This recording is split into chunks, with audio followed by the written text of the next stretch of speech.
Hello everybody and welcome back to the next section of our ethical hacking course. Now, in the previous section we covered the web penetration testing attacks and some of the basic and some of the more advanced attacks, but in this section we will cover some of the attacks used to gather the access to the wireless access point network. Now, we will cover two types of the attacks for this part, which is the brute force dictionary attack on the wireless access point and the evil twin attack. We will use the VPA and VPA2 type of wireless access points. VPA3 is the newest one, but it is still not widely used. It came out last year, I believe, in June 2018, and it is still not used in regular places. The VPA3 basically will be the most secured one, and it will prevent some of the attacks that we were able to perform on the VPA2 and the VPA type of wireless access points. So what I have right here is a little bit bad drawing of a dictionary based attack, or not dictionary based, basically the type of attack where we actually sniff the four-way handshake of a wireless access point. Now, the four-way handshake is basically a process that the client performs in order to connect to the wireless access point. It is called a four-way handshake because it is consisted from four parts. Now, in order for us to gather the four-way handshake, we would need to basically the entire process can be summed up in one sentence. So basically we need to disconnect the client from the wireless access point and sniff the four-way handshake as soon as he tries to connect back.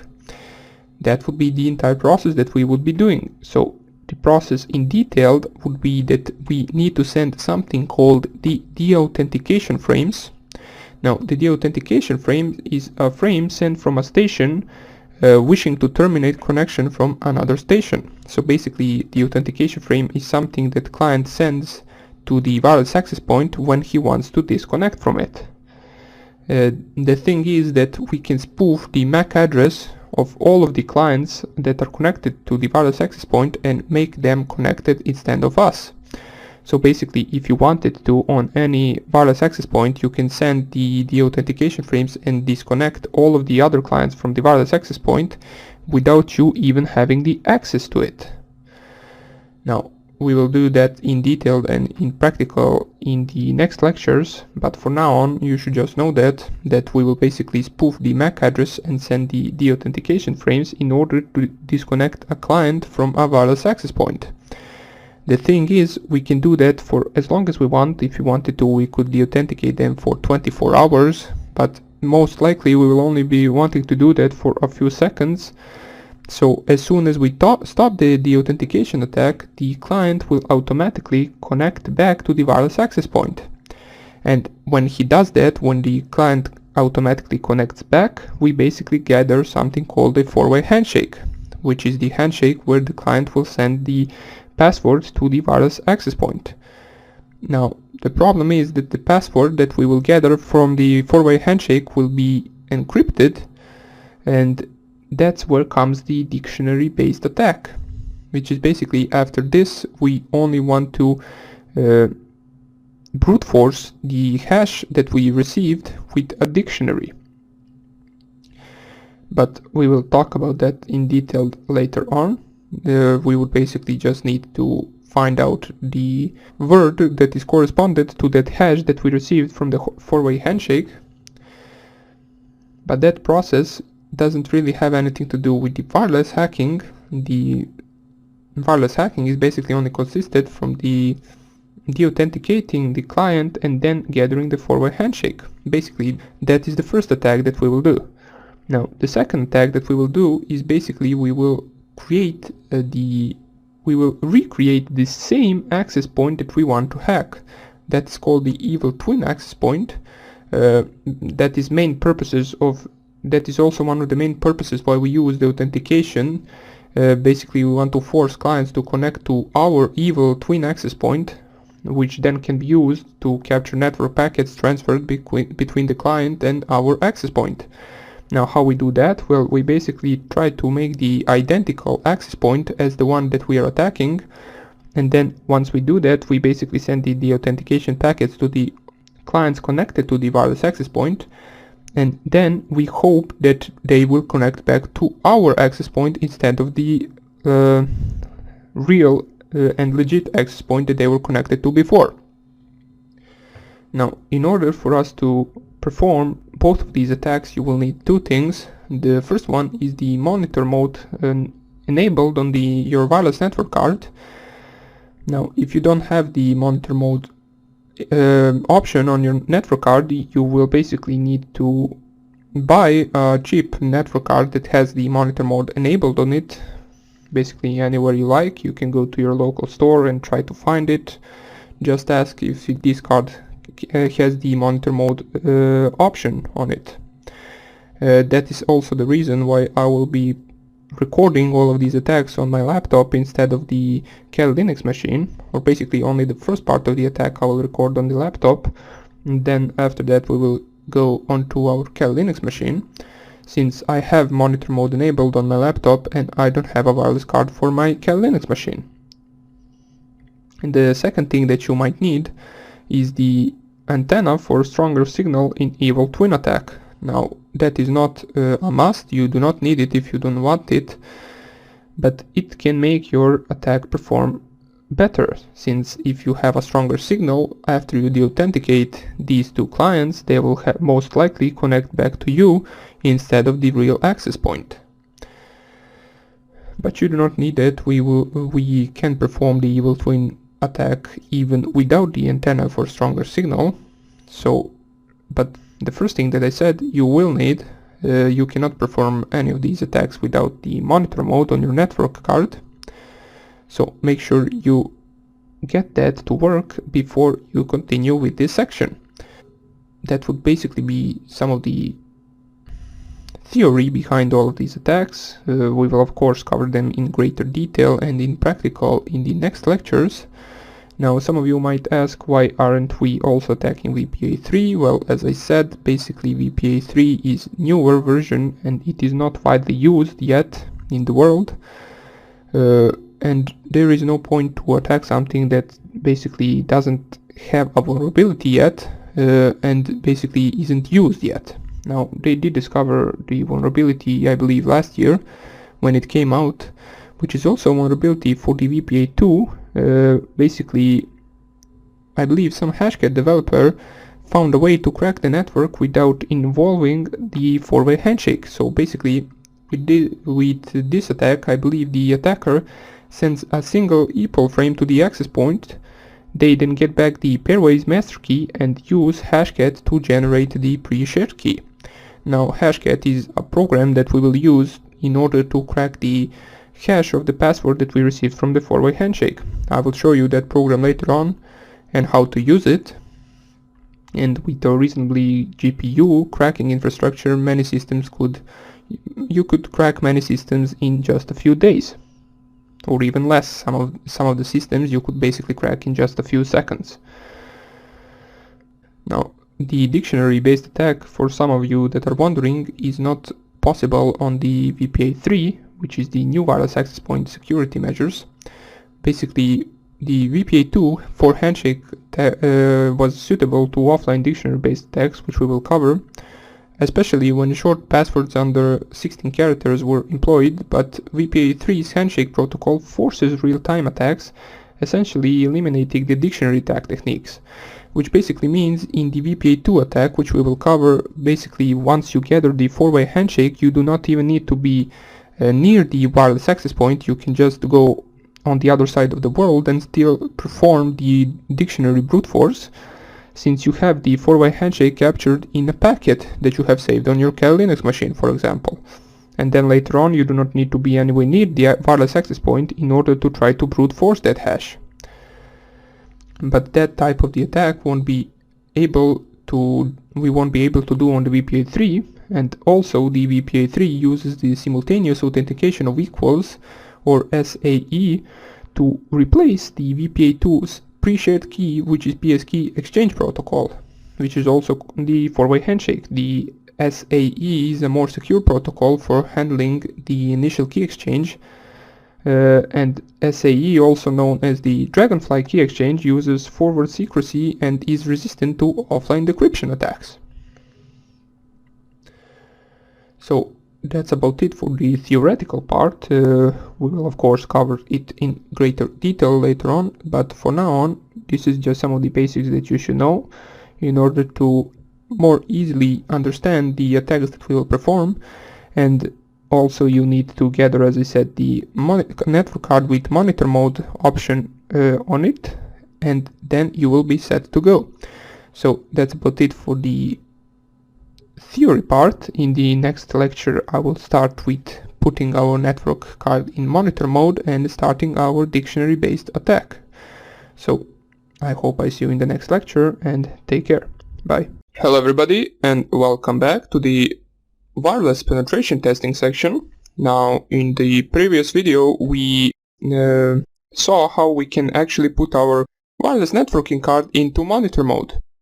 Now that we know how to do that, we will continue with the usage of the Aircrack program that is pre-installed in Kali Linux, and it is used in order to capture the 4-way handshake and in order to crack the 4-way handshake.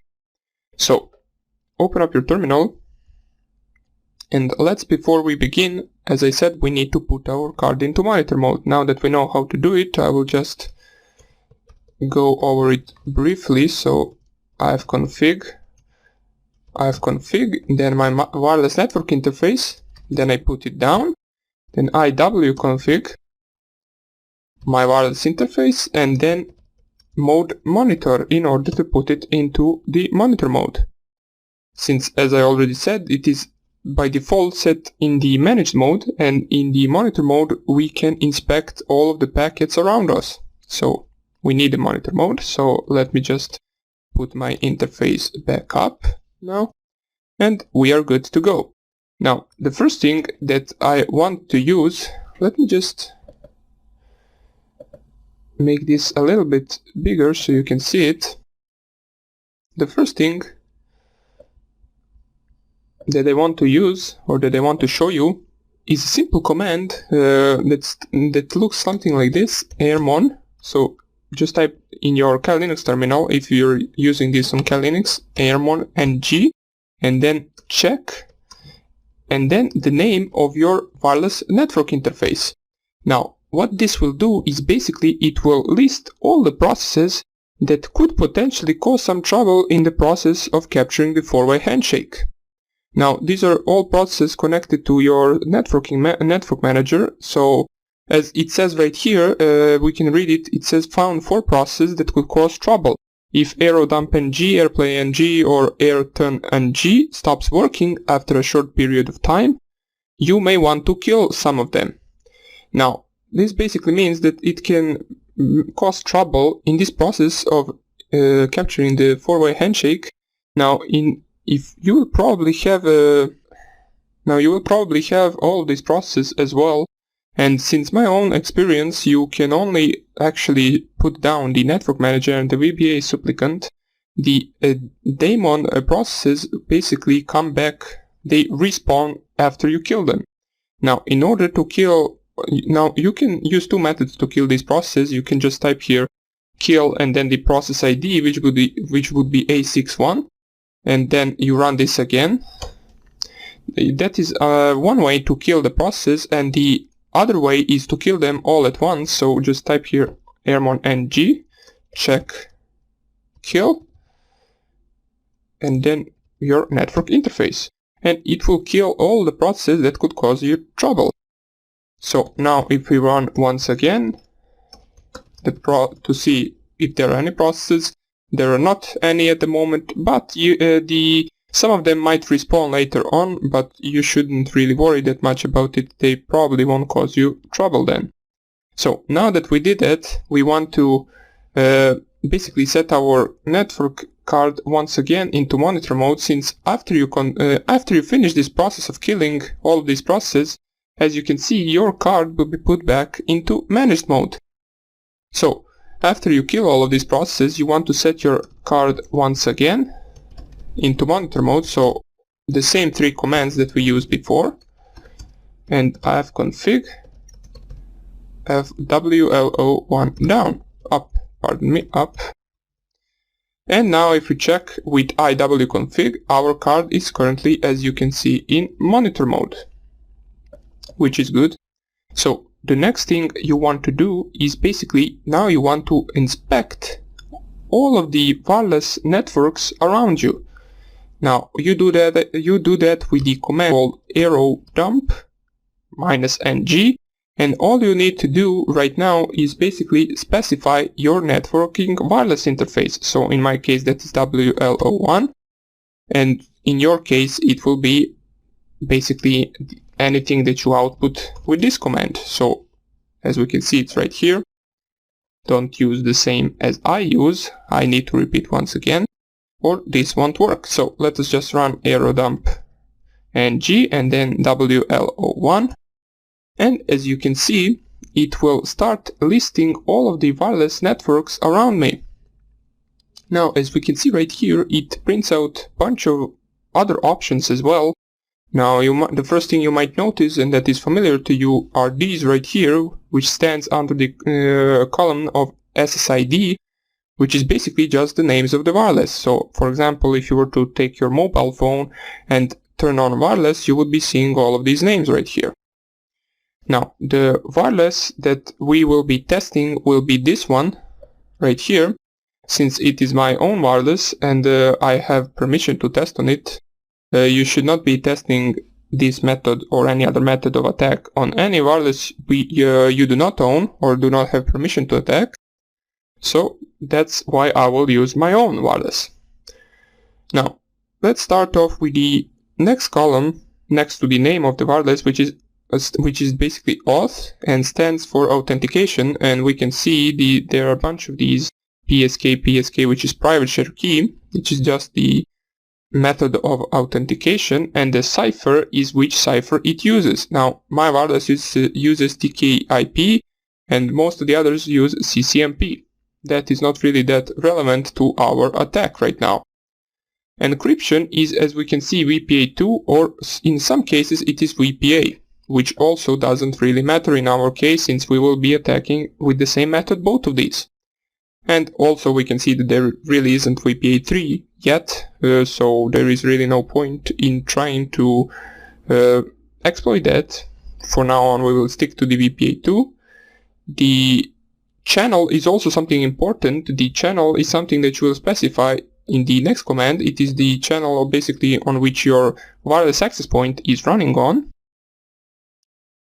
This data is basically, as it says, data that is flowing beacons. Now, beacons is basically a network frame for the wireless, for the wireless access point, which basically shows others that it is present. It is basically just there to show its presence. And this PWR column right here is basically showing you how far away your wireless access point is. So basically, the smaller the number, the closer to you the wireless access point is. Now, in my personal case, this method won't work on any access point that is larger than -75, because that means that that access point is too far from us, and we will not be able to capture the four-way handshake or de-authenticate anyone at that distance. So if you wanted to, for example, test any of these lower wireless access points, you would need to get closer to them in order to perform the attack. And the last column right here is the BSSID, which is basically the MAC addresses, the physical addresses of the wireless access points, which is also really important and which you will use in our attack. So, in order to stop this, since as we can see this is in live mode, which means it updates every second the state of these wireless access points, you just press Ctrl+C, and you can also inspect it in static mode, as we can see right here, which is good when you want to copy something. If it's running in live mode, you really can't copy anything. Now, the next command we want to do, now that we decided which wireless access point are we attacking, and now that we saw the options for it, which this one are we attacking, which is temperature, the channel is 3 for that wireless access point, and the MAC address is this one for our wireless access point. Now that we know all of that, we want to type next command, which is airodump -ng, then -c, and this -c stands basically for channel. So after that you just type here space and see on which channel is your access point running. In my case that is channel number 3. And once you do that, you type after that space and then --bssid. Now, as we can see from the table right here, the bssid is basically this column right here. So after this we need to specify the MAC address of our wireless access point, which in my case is this one. So I copy it, I paste it right here, and now basically that we did it, we can actually run this command and it will only focus on our own wireless access point, and it will also see which devices are connected to it, or basically the MAC addresses of the devices that are connected to it. Now it gave me the error because I didn't specify the WLO1, which is my wireless network interface, so you need to specify it in every command, as I said. So basically just enter now, and you can see that right now we only see our wireless access point that we are testing. And soon we should see some of the MAC addresses popping up right here, which basically shows the devices that are connected to the access point. As we can see, there is one, which is basically my, I believe, mobile phone. Now, not really sure if there is any other connected at the moment. I mean, I'm not connected on my laptop and I'm not connected on my PC, so it's probably it, which is enough. Basically, one user on the wireless is enough for us to de-authenticate it and make him reconnect and capture the 4-way handshake. But how do we do that? Now that we know how to specify a single wireless access point in order to scan it, now we will use the same command here and we will write the output to a file.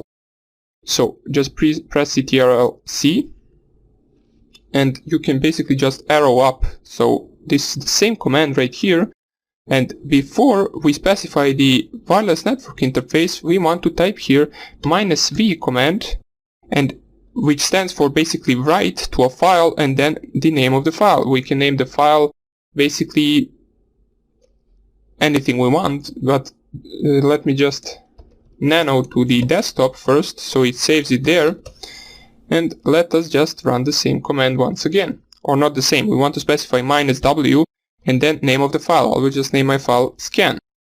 So now that we named our file, now we need to specify the network interface, so WLO1, and we run the same command. And as we can see right here, it is now writing the stuff that it captures in the file. So the next thing we want to do now that it's writing it in the file is basically de-authenticate. Let me just zoom this in. De-authenticate everyone on the wireless access point. As we can see, we can actually perform that without being able to actually be connected, without being connected to the wireless access point. So how do we run the de-authentication attack? We run it with the airplay -ng, and then we specify -0 and then 0, which basically stands to de-authenticate, to set the authentication packets forever, basically until we close the program. The next thing we want to do is type here -a, and after -a we paste the MAC address of our wireless access point, which you can also copy from right here. Now that we specified that, only thing that we need to specify right now is the wireless network interface. So in my case WLO1. Now that we did that, just press here enter and you will see that it is running the authentication attack. Now this will run until we stop it, and all the devices are now disconnected from the wireless access point. My mobile phone, you can't see it, but it currently got disconnected, and as soon as I stop this right here with Ctrl+C, it will connect back to the wireless access point, and right here we should see the VPA handshake, as we can see it right here. So we successfully got the VPA four-way handshake, and we can now Control-C this program as well. So it written the four-way handshake into the file. Now that we got the file, we will basically continue in the next tutorial, and I will cut the tutorial short right here, and I will explain all the 4 files that we got and what we can do with it and what we should do with it. Now, that's about it for this tutorial. I hope you enjoyed it, and I hope I see you in the next one. Bye! Hello everybody, and welcome back to the next tutorial of the wireless penetration testing. Now, as you can see right now, I am back on my Kali Linux machine. That is because I finished everything I needed to finish with the capturing handshake, and now I want to get back to our main environment, since you don't get confused by me using the other Linux distributions. Now, as I said, I only needed to use it because I only had supported monitor mode on my laptop. But now that we finished with capturing the handshake, now we can continue with the process of attacking, basically from any other machine, or basically from anywhere else. You do not need to be anywhere close to the wireless access point anymore, since we got everything we needed. And now, for example, if you wanted to, you could go to the other side of the world and crack this hash that we received in our packet, in our basically file that we were capturing packet in. Now, you might notice here I plugged in USB in order to transfer the files that we received from our scanning basically on my Kali Linux machine. Let me just connect it. I believe it is this one, Kingston. And now I will paste the files onto my Kali Linux machine. As we can see, open with files. Let us just let this load right here. And basically, you will notice that we actually received 4 files from this scan. One is .cap, one is .ccv, one is .kismet.ccv, and one is .kismet.net.xml. Now, let me just open the terminal right here. And let me enlarge this so you see it a little bit better. Now, out of all these 4 files, let me just first transfer them to the root section. So we will do that with move command. So move scan.cap, scan ccv, scan ccv, and scan. And we want to move it to the root directory. And as you can see, you can also move all 4 files with one command, as I did right here. And now I will eject this USB drive. Eject anyway. We don't need it anymore, so let me just enlarge this terminal right now, clear the screen, and go to the root directory. And as we can see right here, there are the 4 files that we received from our scan. Maybe it would be good if we put them in another directory. So let's make a directory called Handshake. And then let's move all of these once again. I should have done this first, but never mind. We can do it right now. And the last one, which is Kismet.net.xml. And we want to move it into the Handshake directory. Let me just name it like that. Wait, Handshake, okay. And now, if we change our directory to the Handshake directory, we should have these 4 files right here. Now, you might ask yourself, now what do we need 4 files for? We only specified in the command to write it to 1 file. Well, basically the only file we actually need from all of this is the scan.cap file, this one. If you want to, and we will delete all the other 3, since we don't really need them at the moment. So you can delete all of these other files. We will not be needing them, so let us just delete them. And now we are left with the scan-01.cap file. Now, basically, in this is a file that we can open in Wireshark, and we will open it in a few seconds. And in this file, we can see all the packets that flew basically while we were running the authentication attack and while the target was connecting to our wireless access point via four-way handshake. So in order for you to understand it, how that all was done, you can basically just, I believe, you can just Wireshark this file like this, and it will open this file in the Wireshark. So let us see if this will actually work. I believe it will. Okay. And here it is. We can see the file that we got from our scanning. Now, basically, let us first find something that we can easily find right here. So let me just scroll, since there are a lot of packets, and that is the authentication packets right here. As we can see, it says even here the authentication, and it will be probably the most common packet in this file right here. You can see it right here. If you go down there, you can also see some of the other options that it has in it. Some of these packets, it will say that it is malformed. Let me just scroll down. Let me just find a packet that could possibly be malformed. Here it is, the authentication packet that is malformed, pardon me. And you can also inspect some of the other packets that there are here, but currently we are only interested in the four-way handshake. Now, we know that it is somewhere towards the lower part, since we basically quit the authentication, and then right away the target has reconnected to the internet. So let us scroll past the authentication, and we should see, let me just put this a little bit down so we see it better. And we will see the four-way handshake as soon as this finishes. As we can see, it is right here. Now you can also do this, you can also find the four-way handshake via ePOL. I believe you type it, or it is not capital letters, you can just type here smaller letters, ePOL, and then press on this arrow right here, and it will filter out only the packets that are ePOL packets.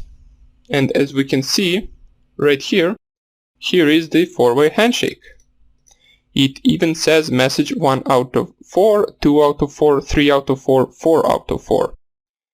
Now you can basically check out what are the contents of all of these 4 messages. As we can see, they are different, of course.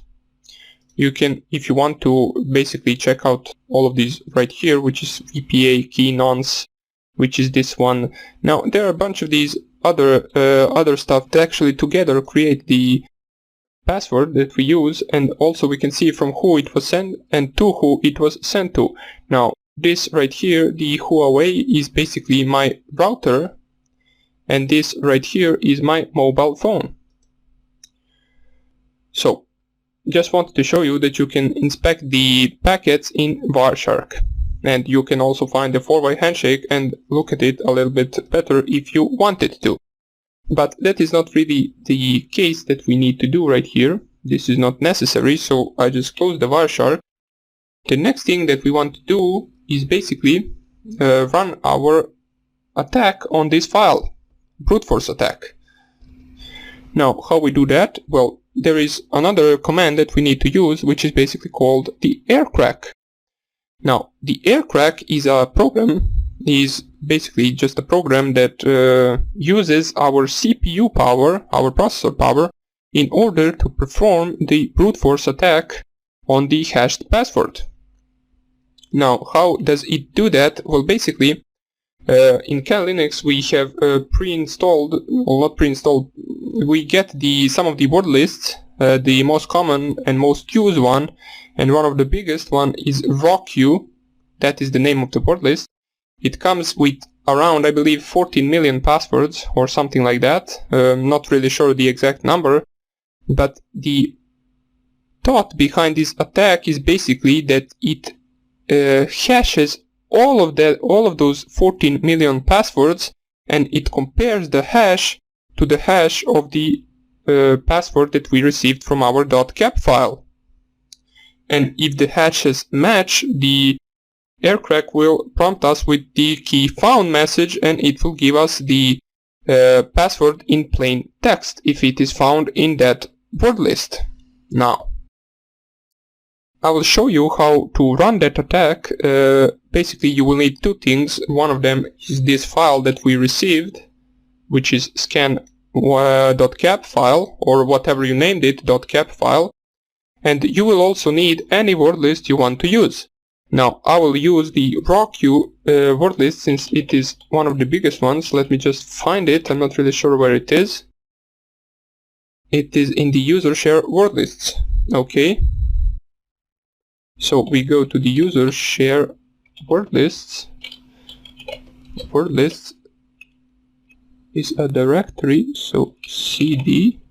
Oh yeah, I didn't specify the cd, so user share word lists. And if I ls right here, you can see the rawq.txt.gz. Now, this .gz means that this file is basically zipped, so we need to unzip it. Now, let me just remember how do we do that. It's not, if we try unzip rawq.txt.gz, rawq and the unzip cannot find zip file. Let's just see how we can unzip this.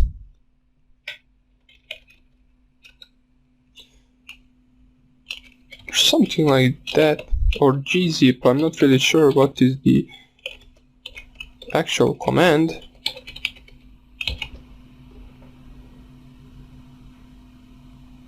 Yeah, gzip is to zip it. We want to unzip it. So I can just search right here, since I forgot the command, but it's okay. Basically, you will forget some of the commands a lot, and all you need to do is basically just search it in Google. So, sorry, we're having trouble getting on the page. We'll start new session, and let me just turn on, in case I have my burp suit from the previous section, which was the web penetration testing section, turned on as a proxy. We want to turn it off so we can access the internet. And now we want to type how to unzip.gz file.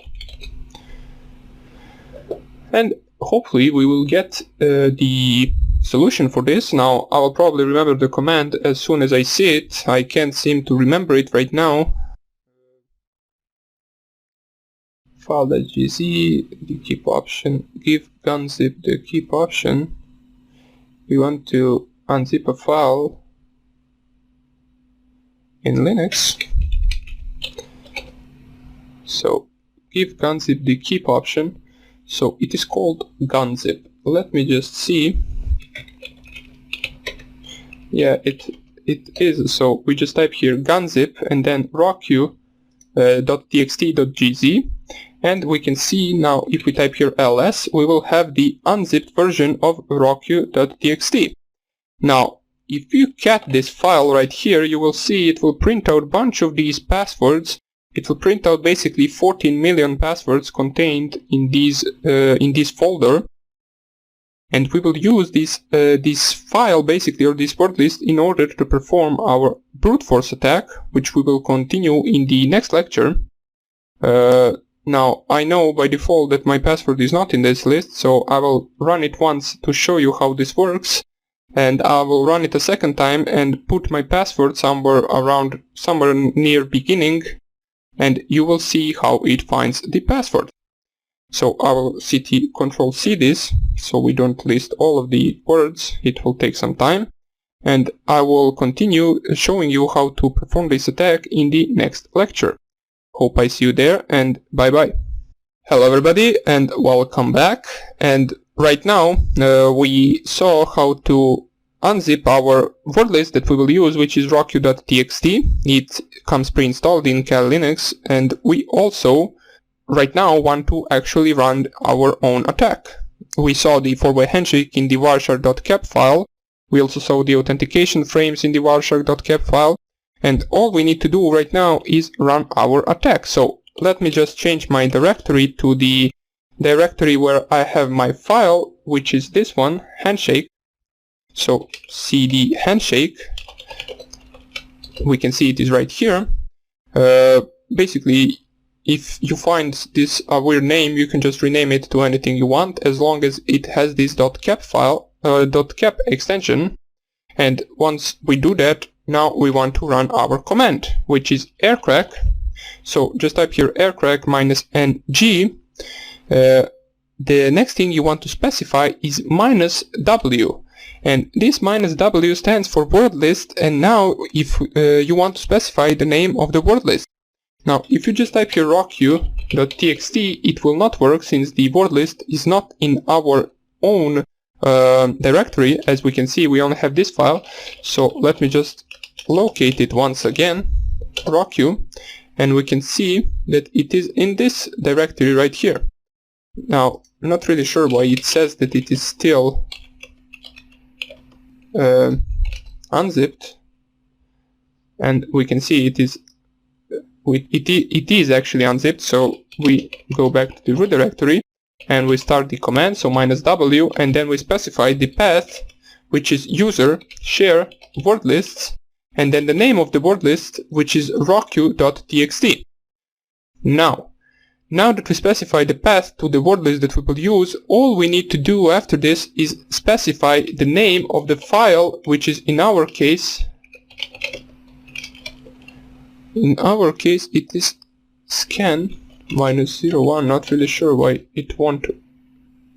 Let me just see. No networks found exiting. What you mean with no networks found? Not really sure why does it say this. What does it mean, no networks found? No such file or directory. Of course, we are not in our current directory, so change your directory to Handshake and let us try once again. Not really sure how I didn't notice this before. So let me just clear the screen so it is a little bit prettier. So Aircrack -ng -w, then the path to the word list, which is rockq.txt, and now we specify the name of our file, and this is the whole command. Once you typed all of this, we press here enter, and we can see it started the process of actually attacking or brute forcing our wireless access point password. Now, a few things we can see here. One of them is the transient key, master key, equal HMAC. The current passphrase is basically the current passphrase that it is going through the list that we specified. The time left is basically the approximate time left for this to finish. Here you can see how many passwords it already tested from all of the passwords, which is actually 9.8 million. I thought it was around 14 million. Well, I guess I was wrong. And this right here stands for keys per second, which basically stands for only passwords per second. And the Cal Linux machine that I have right here, since it is a virtual machine and since it is really slow, only has 340 or 50 passwords per second, which is which you will probably, if you run this on any other Linux distribution or any other Linux machine, will be a lot faster. For example, this same attack right here on my laptop is can go up to 4,300 keys per second, which will finish this attack in around 30 minutes and not 8 hours and 18 minutes. So it basically all depends of the amount of power that you gave to your virtual machine. Since I only gave it one core, and I can't really expect it to be that fast. So we won't really be waiting for this to finish, especially when I know that there really isn't my password in here. So right now I will put my password somewhere towards the end, or not towards the end, towards the beginning, and we will see how it looks like when it finds the password. So let me just Control-C this, and it will quit Aircrack. And now what I want to do is basically, in order to show you, I will go to my word lists and I will nano rockq.txt, which can take some time since it is reading 10 million passwords, and it basically takes time to open that much of text. And then I will add I will add in this password list my own password for the router. So let's wait for this to open. Shouldn't take too long actually, or basically it might actually take too long since this is a virtual machine. Hopefully it won't crash. And we can see right here that it actually says reading 14 million lines. Not really sure why Aircrack said that there are 9 million passwords when it says right here that there are 14 million passwords, since each line is basically one password. Now what we want to do, let me just go right here. It is currently a little bit laggy since, of course, it is still loading the passwords. So we will basically just go a little bit lower and let us put our password here after the 5555. Now the password is this one for the my wireless access point. Let me just wait for it to actually load, since it is currently laggy since it is loading a bunch of these text passwords. Just try to type something. It won't work. Let me just wait a little bit before I continue. Now let me just close it once again. Well, basically now we can see that it actually bugged out, so not really sure why. Actually I am sure why. It is a virtual machine. It basically crashed while trying to load this. So what we will do is basically we will use a smaller word list, or wait, let me just nano it once again. And I will put it somewhere at the beginning, like 5th password, so I don't need to scroll down. Maybe it won't lag like that. And I will put my own password, and you will see that it will find with Aircrack the password for the wireless network access point basically in just a few seconds, or not a few seconds, it will actually find it in less than a second, since I will put it right at the beginning. But it is once again reading this file, so let us wait for this to once again finish. And in the next tutorials I will use a smaller password list, so we do not have to wait this much for this to load. But you should give it a time, as it is really loading the 14 million passwords, which is a lot.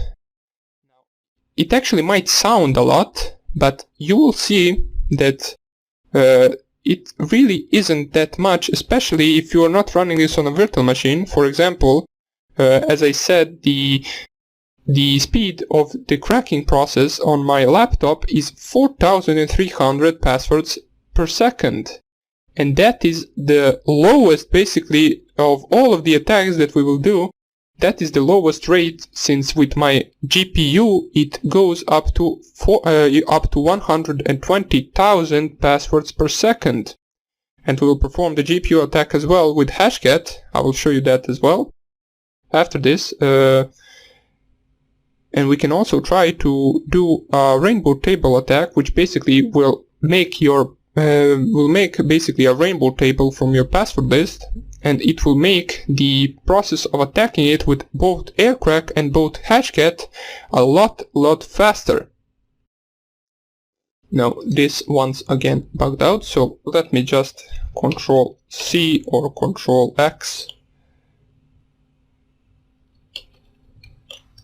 and I will create, or not create, I will find a smaller password list, since there is really no point opening this file on virtual machine. I thought it would work, since on my laptop it opens it in just a few seconds and without problem, but then I realized that this is a lot slower than my laptop, so it will take a lot longer to do that. But hopefully, let me just see if I can close this. Control C doesn't work. Escape, no. well, basically let me just close this and reopen it once again, and then I will get back to you in a few seconds. Welcome back, everybody. Basically I decided to split this video since it actually took me 3 times to restart my machine in order to get it to work. So if you didn't open that rock.txt file, please don't open it, since it might crash your machine if it is not strong enough. So let me just open a terminal once again and zoom this in a little bit, and let's see the current directory. We want to go to Handshake and go to our file right here. So we want to create a word list or find a word list that isn't that big, so we will just go to the cd user share word lists. We will not use the rock.txt word list, let us use the fasttrack.txt. It doesn't really matter, it has less passwords, so let us just open it and let us add our password right here, since they gave us a free spot, so why not put it right there. Now the password for my wireless access point is this one. So now that we specify this, I want to Control O, then enter, and then Control C to close. Control X, oh wait, what am I doing? Save modified buffer, answering no, will discard changes. Yes, we want to save that. Okay, so let me just check once again. If I put it there, it should be, there it is. Let us delete this free space, Control and then Control X, good. Now that we know that our word list will be fasttrack.txt, so we can run the same attack with Aircrack. And basically you will see that right now it will find our password in less than a second. So Aircrack -ng, then -w, and we specify the path to our word list, so word lists and then fasttrack.txt, and all we need to specify now is the name of our .cap file. And if we leave this to run, you can see basically it finished right away, and it actually found, as we can see right here, key found and our password for my wireless access point. It took less than a second to find it. So, and even though this is really slow, if the password is somewhere towards the beginning, this will finish basically in no time. So in order to boost this right here, in order to boost the number of the passwords that you can crack per minute, you can do basically 2 things. Either don't use virtual machine and use a Linux distribution that is dual booted with Windows, or basically only booted as a main operating system on a PC or laptop, because it will use all of the hardware resources that your machine has in order to perform this attack, which basically, for example, if I had on my main PC booted Linux and I ran this same attack, I believe this would be around 3000 passwords per second, since it won't use only 1 core, it would use all 4 cores. Now the other way is the way that I will show you in the next video, which is basically running the same attack, or not the same attack, basically running the brute force attack with GPU, which is your graphics card, which can perform which basically can perform this attack a lot faster, since basically your graphic card has a lot more cores, and it can perform this smaller task a lot faster than your CPU. Therefore, it will be much faster in process of cracking this password. We will use Hashcat in order to do that, but you will see in the next video that we will need to do some little modifications to our file in order to continue with that attack process. So after that we will cover how to make word lists that could suit you better, since sometimes you do not want to use the word list that you have pre-installed or that you can download on the internet, so you will be able to create your own word lists. But all of that we will do in the next lectures. For now on, that is it with the Aircrack CPU cracking. We will continue with Hashcat in the next tutorial, and I hope I see you there. Bye! Hello everybody, and welcome back to the next lecture in Wi-Fi penetration testing section. We in the previous video saw how we can capture our four-way handshake and how we can crack it with the Aircrack program using our CPU power. Now that we did that, what we want to do is basically try to run this process a lot faster, or not a lot faster, just basically a few times faster with our GPU. So how do we do that? Well, basically we will use a program called Hashcat. As we can see, if you type here Hashcat, it is already installed in Kali Linux, so you won't have to install it again. All you need to do is run one simple command, but you can do that only after you basically convert the .cap file we have into .hccapx file. Now, how we do that? Well, there are some tools on Linux or on Kali Linux that you can install in order to do that, but I prefer to use other method, which is basically on their website, on Hashcat website. We want to open new window, and we want to go to the website that we will use in order to convert our file to the .hccapx file. Now, to go to that website, you just type here https /hashcat.net/cap2hccapx, and then you press enter. So this is the link right here, and it will lead you to a simple website which is basically only used to convert these files between each other. So let's let this just load for a second. Here it is, and right here you should see the same thing. You can see that the maximum size of our file is 20 megabytes, which can cause sometimes a problem. Hopefully our file right now isn't larger than 20 megabytes. If it is, I will have to redo basically the attack and capture the four-way handshake faster. Or basically you can shrink the file with some of the programs, but I believe it is not larger than 20 megabytes right now. Let us just find our file. It is on home, handshake, and here it is. Yeah, it is only 1.6 megabytes large. So if you open it and then click here on convert, this will take a few seconds, and it will basically prompt you with a weird name that is consistent of a bunch of numbers, and then with the extension .hccapx. Now it doesn't matter, they basically just numbered the files with that. As we can see right here, this is the name of our file that we need to download right now. It converted it to the Hashcat, to the basically this type of file. Not really sure what it even is. It is hccapx, and we can just download it right here. Let me just open this, and let's copy and move it to the same file, which is the same folder, which is the handshake folder. So I paste it right here, and now we have the .cap and .hccapx file, which we will use now in order to crack it with Hashcat.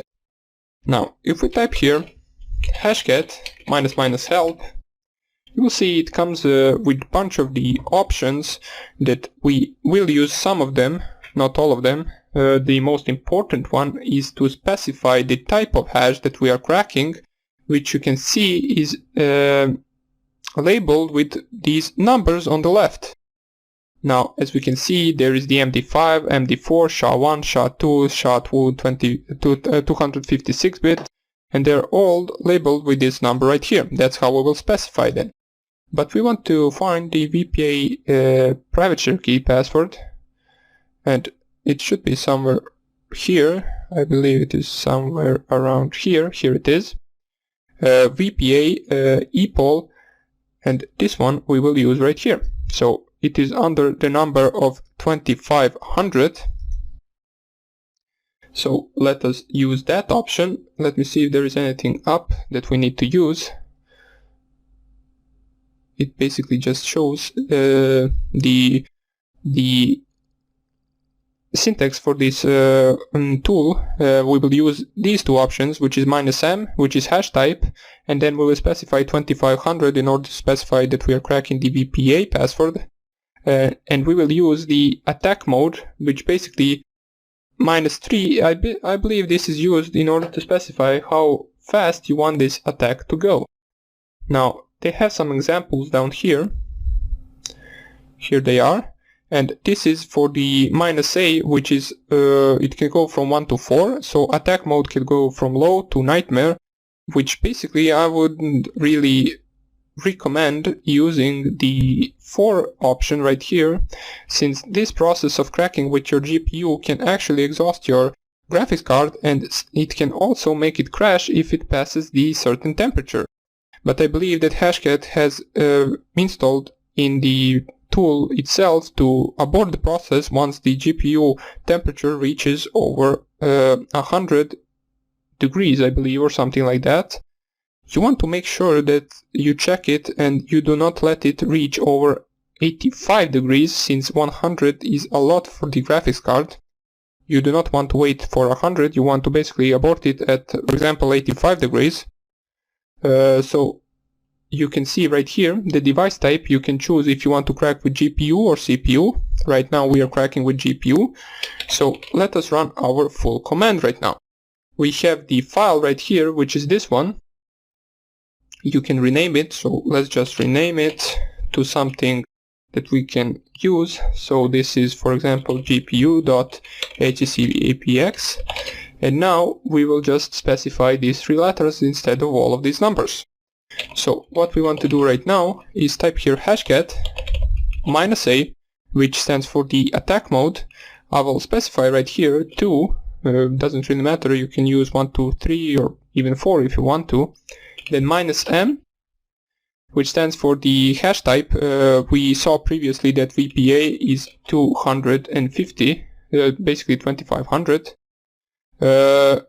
And now what we want to specify is basically the name of our file that we are cracking. Or basically the name of our file that has the hashed password, which is in our case gpu.hccapx.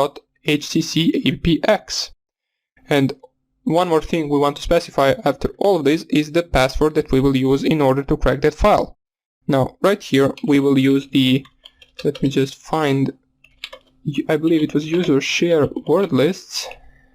Right now let us use the rocku.txt password list. Invalid attack mode value specified. How is it invalid? No devices found left.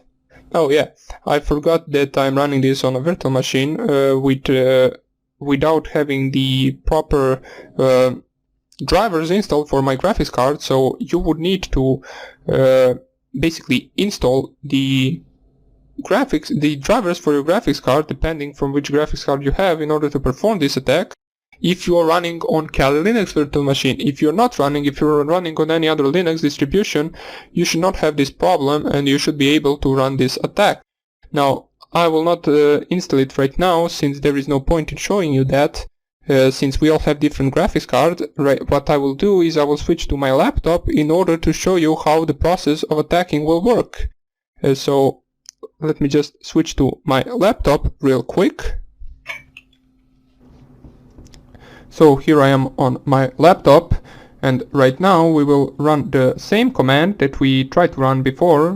I don't really know why I thought that it would work there.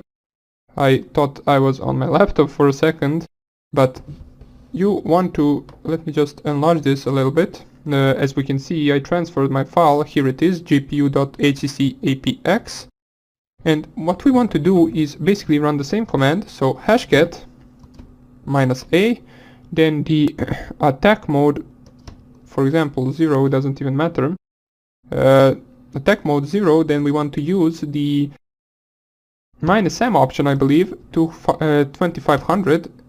After that the name of the file, which is gpu.hccapx, and after that what we want to do is specify the path to our word list, which on my laptop isn't the same path. Now it is desktop word list and then rocku.txt.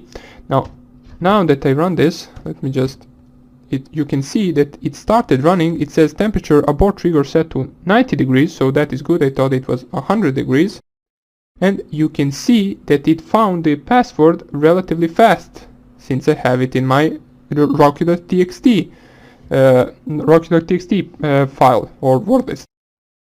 Now you can see some of the options right here. Hash type, which we did specify, is VPA and VPA2. It cracked it. You can see it less than a second, and the speed right here is this one.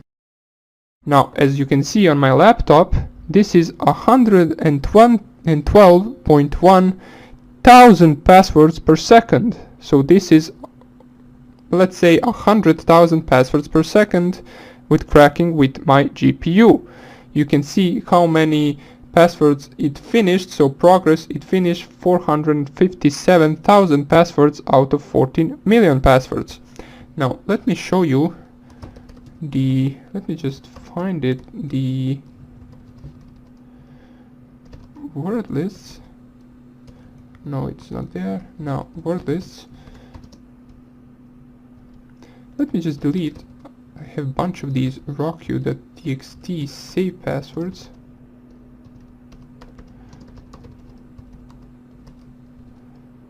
No such file or directory. What do you mean, no such file or directory? I see it right here. Oh, it is dot 2 and dot 1.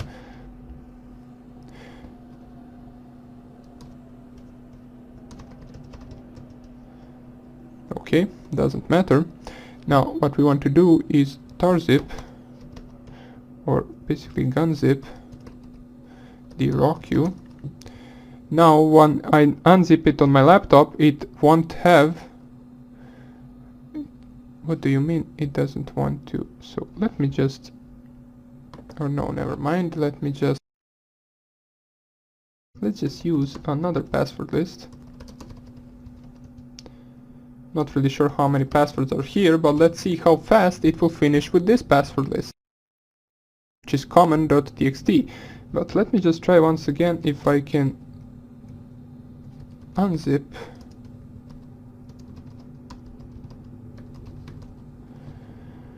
Not sure why it won't find, so let's try gunzip once again.